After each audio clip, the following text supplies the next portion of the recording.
Cars drive fast around Maquoketa, but they roll slowly at the gas station, greeted with a ding.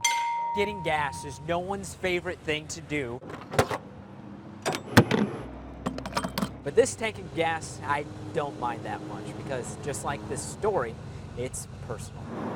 Bowman Oil, a part of my family since 1959 when Hugh Bowman, my grandfather, bought the station.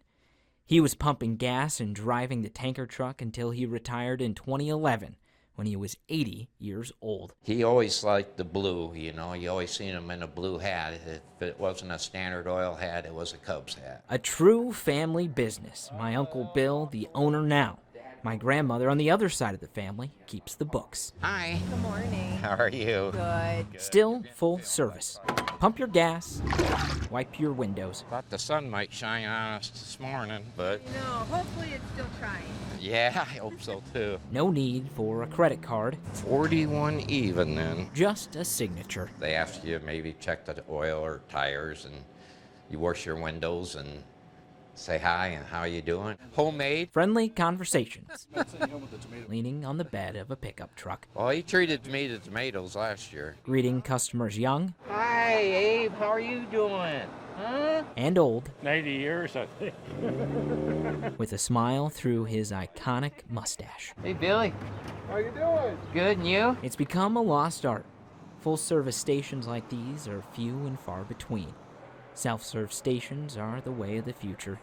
Pull in, fill up, get on with your day. More efficient? Yeah, sure. But just not the same. Step by step over the last several decades, the full-service gas station is really a dinosaur. Tim Trankel wrote an article about the station on my grandpa's 50th work anniversary.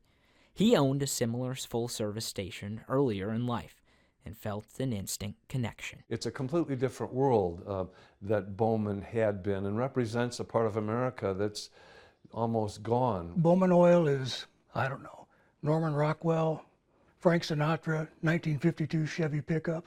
I mean, it's just part of the landscape, and it reminds you of how things were. A picture of Bill reminds photographer Kurt Ulrich of a simpler time. His audience feels the nostalgia too.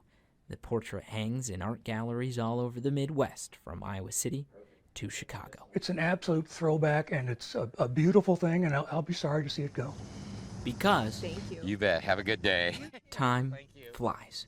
And now the clock, just like the gas pumps, is ticking. Naturally, it's getting slower and slower, so I just decided that's time. New regulations on old bones can be a heavy burden.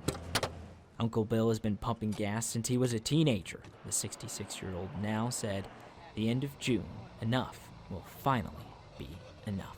I can even remember as a kid, like in kindergarten or something, riding with my dad once in a while to a place like 10 miles out of town just to deliver gas. The photographic timeline on the wall has reached its end, and the original blue hat will be removed from the glass countertop. Yeah, I'm gonna miss that, and I got a lot of great customers too. I do, and it'll be sad. He'll be sad.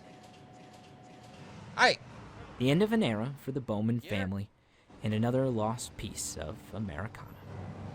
No more small town, small talk. How many you got to do today? Right there by Codfish Hollow? Yep. The pumps in place for generations, the ones where I learned how to pump my own gas, will be carried off on a truck. Sign of the times, do it yourself versus building a personal connection with your customers. I put 17 cabbage plants in yesterday. Did ya? When life seemed to drive too fast, it was places like Bowman Oil that brought everything back down Well, I'm gonna have to come over your garden, help you garden. to a slow roll. It's getting pretty green all over.